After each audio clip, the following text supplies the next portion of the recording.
When I was 23, I genuinely thought I'd never buy a home, but 10 years later, I now own 6. So this is the real story of how that happened, the real year-by-year story, including all of the wins that sped it up and the mistakes that nearly killed it. Hey friends, I'm Ed, an economist and property investor at Opus Partners, and you need to stick around for year 4, which is the year that really started to make my stomach churn. But it starts in 2016. I'm 23, I'm standing in a park in Auckland, a microphone clipped to my shirt, I'm standing in front of a camera, the red light is blinking away, and I'm doing a favor for a friend. He asked me to be on camera, and I say it straight down the lens. I said, I think a lot of millennials believe that they'll never own their own home. Because you see, back then I was the president of the Auckland Young Professionals and somebody had asked me to do a video for their company. I said yes, and that conversation happened.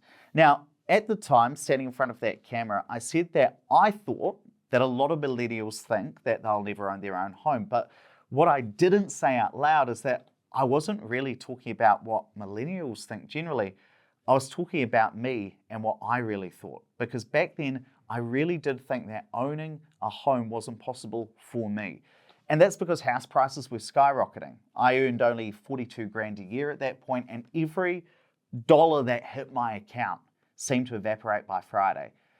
And so I just did what most people do when the mountain looks too big, which is nothing. I told myself that property was not for people like me, not in this market.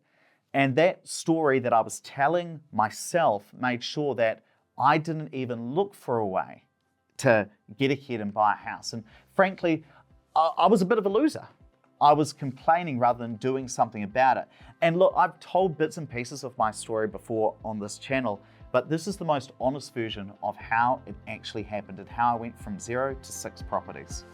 And it all really starts around 2018. That year, I was very unhappy in my job. I was working for a friend, and I actually thought that I was going to quit this job and go and start my own company, not that I really had the money to do it.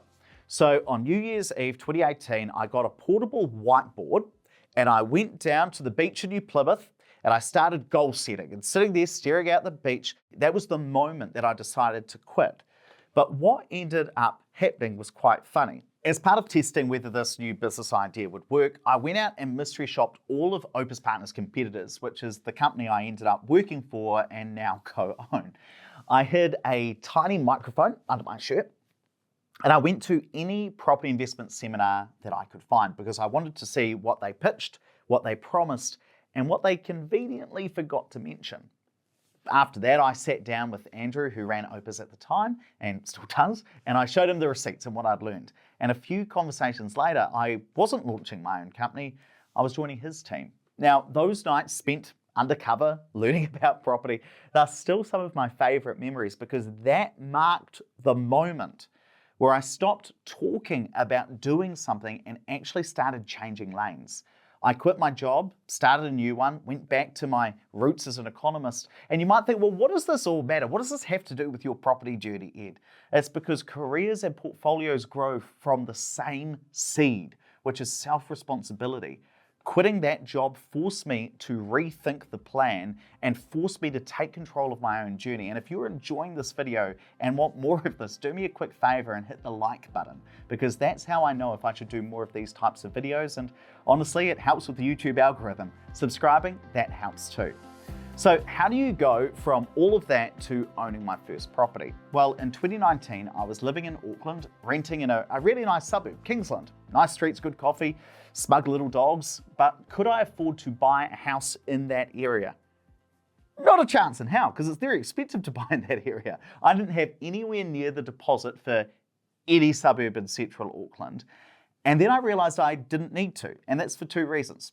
First, I realized that while I didn't have a full 20% deposit for a house, about 44% of first home buyers don't actually buy their first home with a 20% deposit, but the banks let them borrow anyway. And secondly, I realized that I didn't actually need to buy a house in Kingsland where I wanted to live. Instead, I could rent there and then buy a house at a place that was more affordable. So I ended up buying in Christchurch, and I used my KiwiSaver to buy that place because house prices are way cheaper there. I lived there for 6 months to make sure that the KiwiSaver withdrawal was kosher, and then I turned that into a rental property, which meant that I was now a rent investor. So I shifted back to Auckland, back to my 1-bedroom, 1-lounge flat. And that meant there were trade-offs. Like when you rent vest, you don't get to look around the place and say, this is all mine. But what it did mean is I could keep living where I wanted to. I didn't have to move an hour out of the city just to become a homeowner.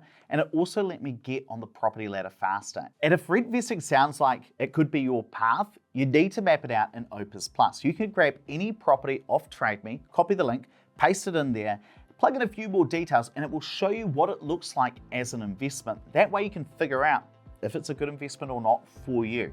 It's free to create your account. The link is down in the description. In 2020, I literally did nothing. I kind of sat on my hands. I did look at a few properties during the COVID times, but I didn't pull the trigger, even though I look back and kind of wish I had. If I'd pushed go on just one of those properties, I probably could have had just enough saved to make it happen. Maybe just, but it all felt a bit too risky at the time. Now, I do regret that because if I had bought during that time, I would have made about 200 to 250K, but that's okay, you live and learn. Then in 2021, I tried making up for lost time. I ended up buying 2 properties that year while house prices were absolutely rocketing, and I started using the no cash needed method. Now, here's how that works. I wanted to buy a place for 625K, and a bank was pretty happy to lend 500 grand against that property. But I still needed the 20% 125K deposit. Now, no worries. It turns out my first property had gone up in value by a lot. And that creates a lot of wealth and usable equity in that property. Now, usable equity is just when the bank lets you borrow more money against your house, and you could potentially use that money for anything. Like you could buy a boat or a car, you could go on holiday, or in my case, an investment property. So I went to my original bank and I said to them, can I borrow another 125K against this first property I'd bought? And can I use that 125K as the deposit for this other property that I want to buy? Now they said yes. Now you might ask me, Ed, is that sneaky? The answer is no. And it's because the banks knew what was going on. They ran the numbers. They both approved it. It's not a hack. This is just the standard way that many property investors, especially at the start, this is how they grow their portfolio. But while I had enough usable equity to buy one property, I didn't have enough to buy both of the properties that I went ahead with that year.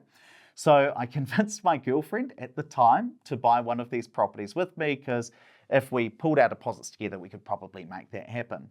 But that was great for the first few months, but it also made 2022 very, very stressful because by the time 2022 rolled around, yeah, I was stressed. That property that I'd signed up for off the plans with my girlfriend, that was being built, but then we broke up. And the problem is I'd signed the contract, she didn't, which meant that I was on the hook for the property, she wasn't. I'd put my deposit in, she hadn't. Now, that's not to blame her because I was the one who set up the deal. It was my fault. But that created a lot of pressure because I needed to find about an extra $70,000 for the deposit for this property. And that is $70,000 that I did not have. And if I couldn't find somebody else to put that money in and buy that property with me, well, I might just lose, or I would have lost the almost $70,000 I'd already paid into that property. And that's why 2022 was a very stressful year for me. Now, luckily, I host a podcast with a property addict, Andrew, who joined the team, and we bought the property together. But I really want to dig into the stress of that period because even though it worked out, and I can see that in hindsight, I couldn't see that going forward at the time. But even if I had enough deposit for that property, to be honest, the banks could have still said no to me. And that's because when you buy an investment property, they typically run 3 tests before they'll give you a mortgage to buy a property. And if you fail just one of those 3 tests, your mortgage application could get declined. So they start by checking, do you have enough deposit, also called LVR or loan to value ratios. They're also going to check how much debt you have compared to your income, which is called DTI or debt to income ratios. And they're also going to check whether you can afford the mortgage, which is called UMI or uncommitted monthly income. And at the start, it's often the deposit holding investors back, and then later on, it's often income or whether you can afford the mortgage or not. That's the part that becomes trickiest. And banks will often ask, well, after we look at all of the debts you want to take out and all of your living costs, can you still afford the mortgage even if interest rates rise? And I really needed someone else's income in there with me to get this mortgage approved, because at my income at the time, the banks wouldn't have let me have 3 mortgages on my own. But with all of that going on, why the hell did we buy another one in 2022? Well, we had another friend who'd signed up to buy another property again off the plans, and their life plans had changed. They didn't want to buy this property anymore.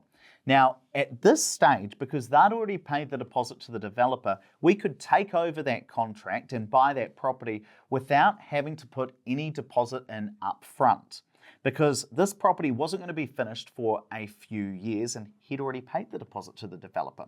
So we said to him, okay, well, we'll take that property over for you. And then once we pay for the property, once it's finished, we pay the money to the developer, they'll pay you back your deposit. And so that's how we were able to sign up to buy a 4th property without having to put in any cash up front, even though obviously we'd still have to pay for it down the line. But by 2023, I'd hit a wall. I'd done 4 properties over 4 years, taken on a lot of debt. I didn't have much more deposit, couldn't pass the bank's stress tests. And the bank's spreadsheets were basically saying, nice run, mate. Take a seat. And that happens to a lot of investors. You eventually get tapped out at the bank, and so you've got to take some time. And for me, that was 2023. So I just focused on paying down debt and working hard to try and increase my income.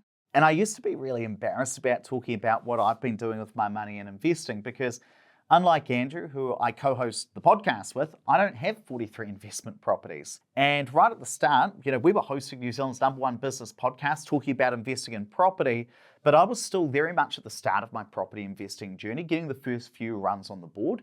And even though I never pretended to have more investment properties than I had at the time, I was there as an economist and numbers nerd, not some sort of property guru, I still didn't like talking much about what I was doing, because I thought that you guys might think, well, what does this guy know?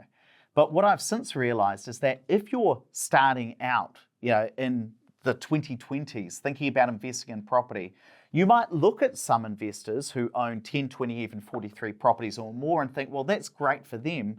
But what if you're just starting out today? What does that look like? Is it still possible to invest in property and grow a portfolio? Which is the reason why I've decided that I want to be open and honest and say, well, this is what I'm doing, this is how I'm growing, and this is how I'm starting out on my journey in the 2020s. So on this channel, you will often hear from 2 people. Andrew, who's bought 43 properties over 20 years, that's roughly 2 a year, and me, who's building from scratch, starting out around about in the late 2000s. Because it's not like you can just buy 5 properties in 5 minutes. This is my journey, and I'm still on it. And that brings us to 2024. I signed up to buy a property off the plans in Queenstown, again as part of a group, and that was property number 5 for me. And you might have noticed that I've been a very big fan of buying properties off the plans. Now, that's where you buy a new build property, but it often takes a while for that property to get built. So you put down the deposit and you pay for the rest of it later. And I like that because you often put down a small deposit. It might be 10% as standard. You lock in the purchase price. That property could go up in value before you pay for the rest of it. Sometimes it will go down in value though. And it gives you time to sort out the rest of your money to buy the house. Now, it definitely has some risks, like when I broke up with my girlfriend, but this strategy overall has worked for me more times than not. And then finally, at the end of 2024, I got engaged and I finally bought something for myself, my own house with my wife, and we pulled our deposits to make that happen.